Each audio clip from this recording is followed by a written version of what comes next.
Hello students, हम कर रहे हैं आज से start class 12th business study और उसके अंदर हम चैप्टर नंबर फर्स्ट स्टार्ट कर रहे हैं nature and significance of management. तो चैप्टर फर्स्ट का ये लेक्चर नंबर 1 है।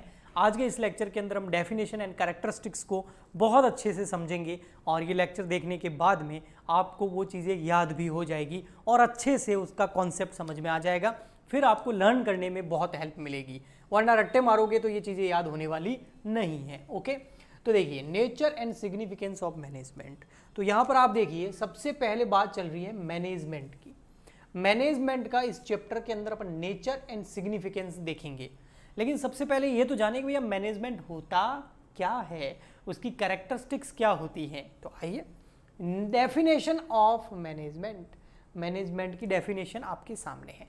इस डेफिनेशन को पढ़ाने से पहले मैं यहाँ पर कुछ बनाना चाहता हूँ, वो अगर आप देखेंगे तो ये डेफिनेशन आपको अपने आप याद हो जाएगी। ठीक है, तो व्हाट इज मैनेजमेंट, कहने का मतलब ये हुआ मैनेजमेंट क्या है, उसको ही डिफाइन करने वाले हैं।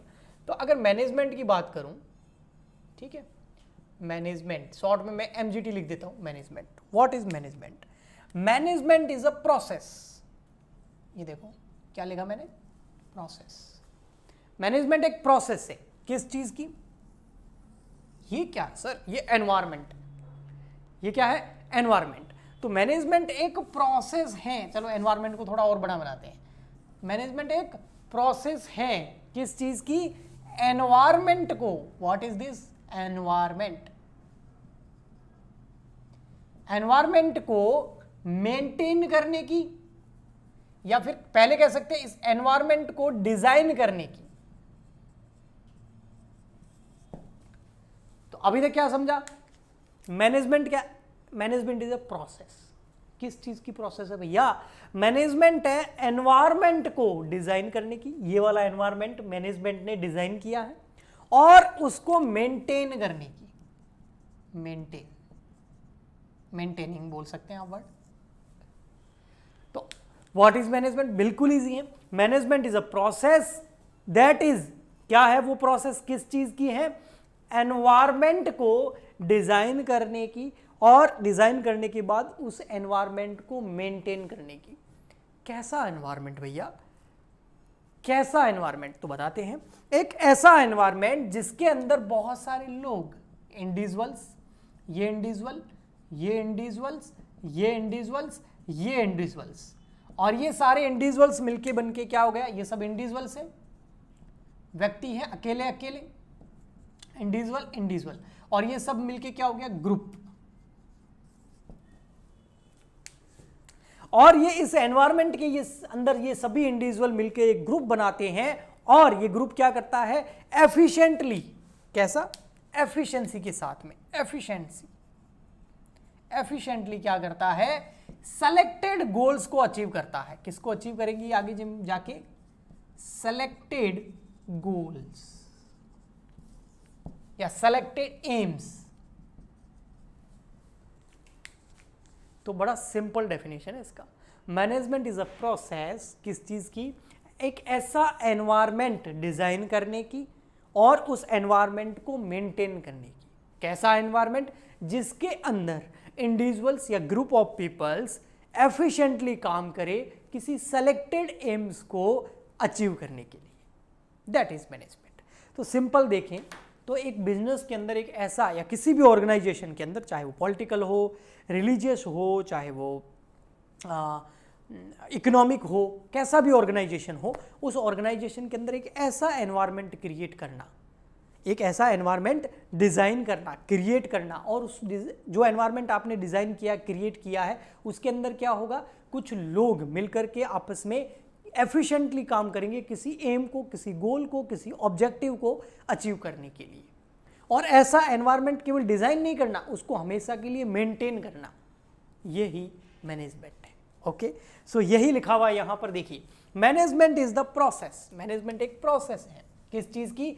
डिजाइन करने की और उस डिजाइन को मेंटेन रखने की। किस चीज की?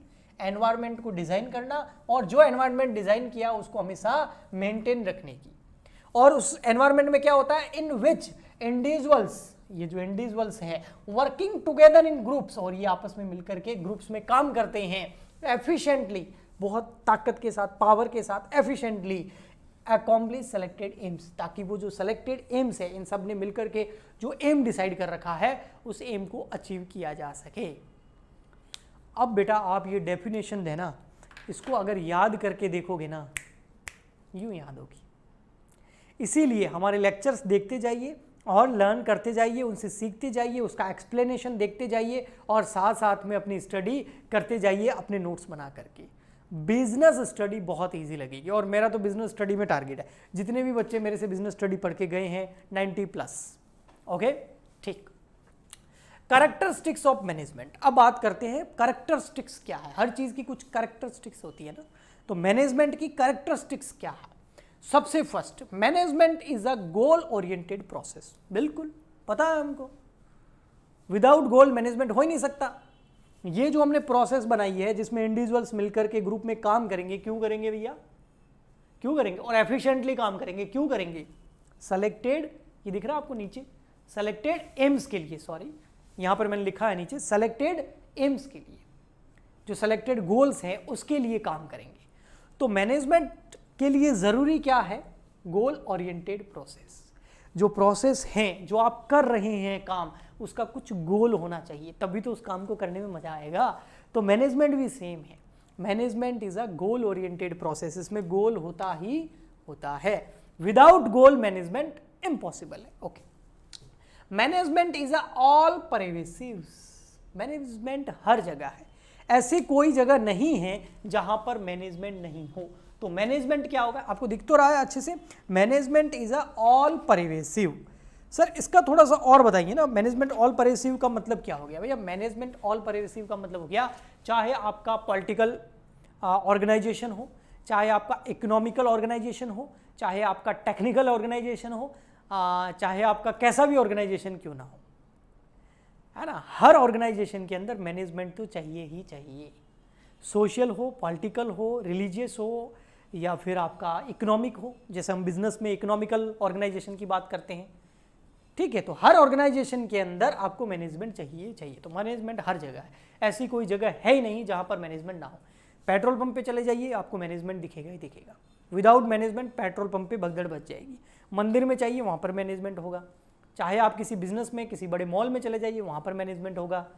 चाहे आप किसी हॉस्पिटल में चले जाइए, वहाँ मैनेजमेंट होगा। और जहाँ नहीं होगा वहाँ मामला खराब ही होगा, वो जो सेलेक्टेड एम्स है वो होंगे नहीं पूरे, ठीक है। Management is a multi dimensional. Next, management क्या है, मल्टी डायमेंशनल, एक डायमेंशंस नहीं है। मैनेजमेंट के 2-3 डायमेंशंस हैं।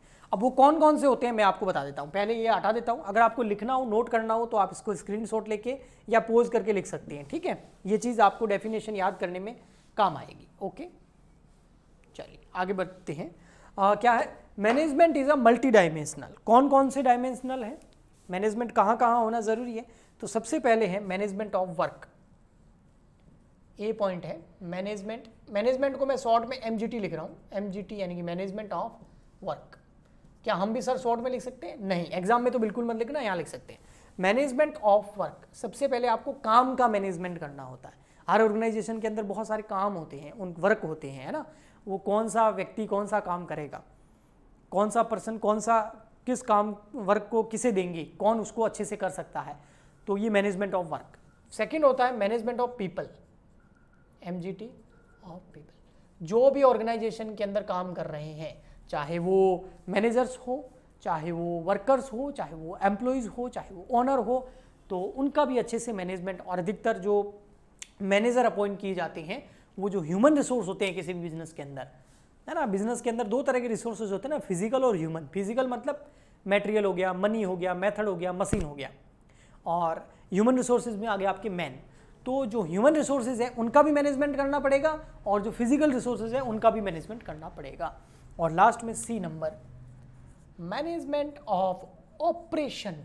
यस, हर बिजनेस के अंदर एक ऑपरेशन चलता ही रहता है, चाहे वो मैन्युफैक्चरिंग यूनिट हो, चाहे वो सर्विस सेक्टर हो, चाहे वो ट्रेडिंग सेक्टर हो, हर जगह एक प्रोसेस होता है।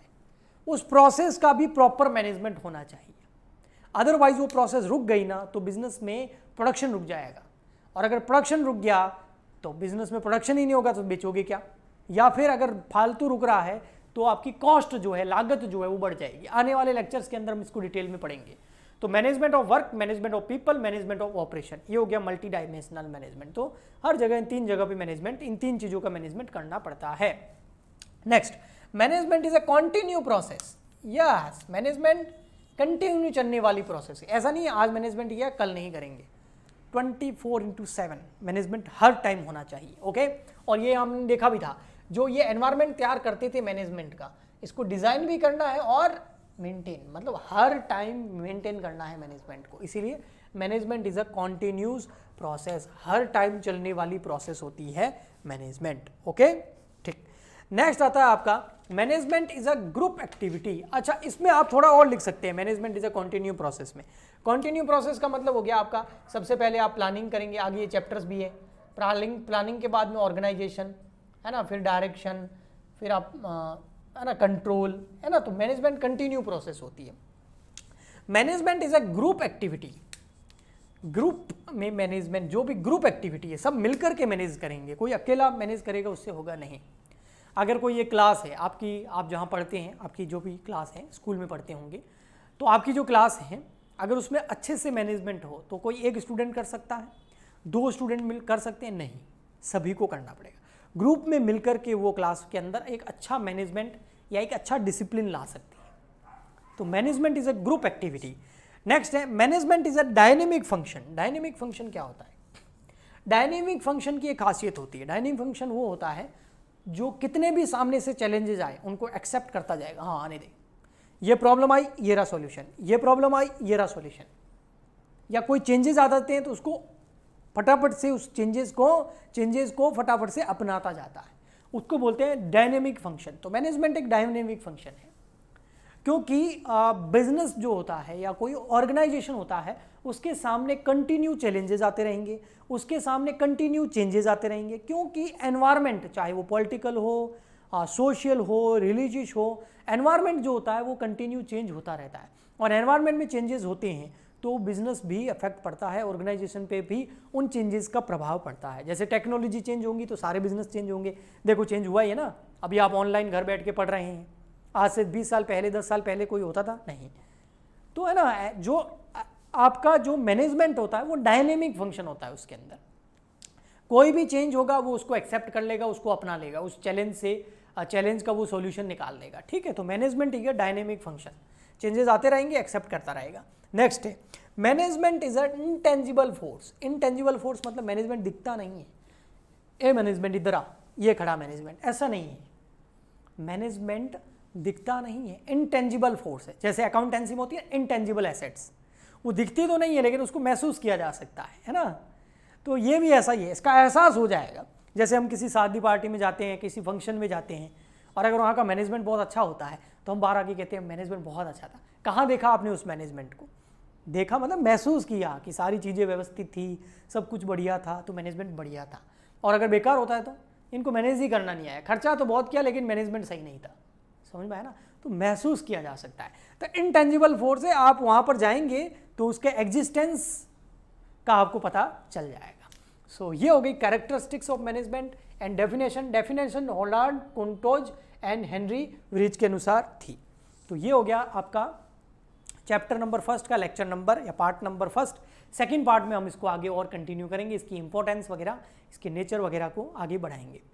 आपसे सपोर्ट चाहिए, अगर आप चाहते हैं कि कंटिन्यू ऐसे लेक्चर आते रहें तो प्लीज़ शेयर करें, लाइक करें सबसे ज़्यादा, और सब्सक्राइब करें। कमेंट करके भी आप बता सकते हैं आपको कैसा लगा ये लेक्चर। हम मिलते हैं नेक्स्ट वीडियो में। आज के लिए इतना ही, तब तक के लिए goodbye and thank you.